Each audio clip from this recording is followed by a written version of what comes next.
بسم اللہ الرحمن الرحیم۔ السلام علیکم ناظرین، پاکستان ٹیلی ویژن ملتان سینٹر سے شکیب احمد حاضر خدمت ہے۔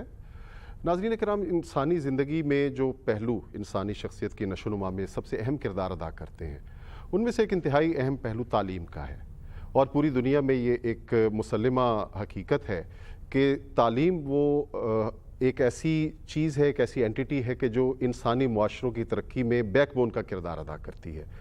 تعلیم جب ہم دیتے ہیں اپنے بچوں کو، اپنے طالب علم کو، مختلف فورم سے دے رہے ہوتے ہیں، اس کے مختلف انسٹیٹیوشنز ہیں، گھر سے لے کر اور ایک یونیورسٹی کے لیول تک تعلیمی ادارہ ہی ہے، ماں کی گود سے لے کے اور ایک جامعہ۔ کیا یہ تعلیم جو ہم حاصل کرتے ہیں یہ بہر صورت ہمیں ایک متوازن شخصیت بنا پاتی ہے، یا بعض اوقات تعلیم میں ایسی کمی رہ جاتی ہے یا معاشرتی نشو و نما میں ایسی کمی رہ جاتی ہے کہ جس کے نتیجے میں ہم انسانی پہلو جو ہیں شخصیت کے، ان میں کوئی کمی اور کجی دیکھتے ہیں؟ ہم یہ دیکھ رہے ہیں کہ پچھلے کئی سالوں سے ایک ایلیگیشن جو آ رہا ہے وہ یہ ہے کہ جی ماڈرن ایجوکیشن کے جو انسٹیٹیوشنز ہیں وہ بھی انتہا پسندی کے جو مذہبی پہلو ہیں اور مذہب کا جو انتہا پسندانہ جو ایک عنصر ہے اس کو روکنے میں شاید ناکام ہے۔ ایک پہلے یہ بات کی جاتی تھی کہ دینی مدارس جو ہیں، جو ریلیجیس ایجوکیشن دیتے ہیں، وہ ذمہ دار ہیں، لیکن کچھ واقعات ایسے ہوئے کہ جس میں ایسے تعلیمی اداروں کے بچے شامل تھے جو انتہائی جدید تعلیم کے، اور جن کو کہا جائے کہ جو تعلیم کی پیک کے ادارے ہیں، جامعات ہیں، یونیورسٹیز ہیں، ان کے اسٹوڈنٹس بھی تھے۔ تو آج ہم اسی موضوع پر بات کریں گے اپنے مہمانوں سے کہ کیا جدید تعلیم اور مذہبی انتہا پسندی یہ کوئی ایسی چیز ہے سائیڈ بائی سائیڈ چلے، یا اس میں کچھ اور پہلو بھی ہیں جو ہم جن کو ڈسکس کریں اور جن پر ڈائیلاگ ہو، جن پر مکالمہ ہو، تو ہم ایک بہتر انسانی معاشرہ وجود میں لا سکیں۔ مہمانوں کو شریک گفتگو کروں گا۔ میرے پہلے مہمان ڈاکٹر منصور اکبر کنڈی صاحب، وائس چانسلر ہیں بہاؤالدین زکریا یونیورسٹی ملتان کے، سر آپ کو خوش آمدید کہتے ہوئے دوسرے مہمان کی طرف چلتے ہیں۔ محسن شاہین صاحب موجود ہیں ہمارے ساتھ، ایک دانشور ہیں اور تجزیہ کار ہیں۔ دونوں مہمانوں کو گفتگو میں خوش آمدید کہتے ہوئے، سر ایک بڑا حساس پہلو ہے، حساس موضوع ہے یہ کہ ایک طرف ہماری یونیورسٹیز جو تعلیم کے سب سے بلند پایہ ادارے ہیں، اور دوسری طرف ایک مذہبی انتہا پسندی کہ جس پر پوری دنیا میں اب بات ہوتی ہے کہ یہ نہیں ہونی چاہیے۔ کہیں کوئی کنیکشن موجود ہے جدید تعلیم اور اس کا؟ بسم اللہ الرحمن الرحیم۔ دیکھیں، یہ جو آپ کا ٹاپک ہے نا، یہ بڑا آج کل کنٹروورشل ہو چکا ہے، اور اس میں کئی پیچیدگیاں بھی ہیں۔ میں تھوڑا آپ کو بیک گراؤنڈ سمجھا دوں کہ گریک سے جو نالج شروع ہوا تو ساکریٹس نے کہا کہ نالج از ورچو، اور ورچو نالج ہے۔ تو علم جو پرانی کتابیں تھیں اور قرآن پاک پہ ختم ہوئیں تو سارے انہوں نے علم کا کہا۔ بعد میں پھر اگر آپ اس کی اسٹڈی کریں تو پھر ڈگریاں ہوئیں، انسٹیٹیوشن ہوئے، دس دیٹ، کچھ تعلیم ماڈرن ہو گئی، کچھ کو ہم نے مدرسے کا نام دیا، کچھ کو کیا نام دیا۔ جو ماڈرن ایجوکیشن ہے اس کو اگر آپ کو ریلیٹ کریں وائلنس سے تو رشتہ تو بنتا ہے، لیکن جو ویسٹرن کنٹریز ہیں، میں سمجھتا ہوں جو جیسے انگلینڈ ہے، امریکہ، وہاں کم ہے، کچھ ڈیولپنگ کنٹریز میں زیادہ ہے، اور فرسٹ ورلڈ نہیں چاہتا کہ سیکنڈ ورلڈ سے اوپر آئے۔ فار ایگزامپل یہ میری اپنی تھیری ہے، اور اس پہ میں نے امریکہ میں 4 سال پڑھتا رہا، بڑے بڑے پروفیسروں کے جو نوٹس سب مجھے یاد ہے کہ امریکہ نہیں چاہتا کہ کسی اسلامک کنٹری سے کوئی فرسٹ ورلڈ بنے۔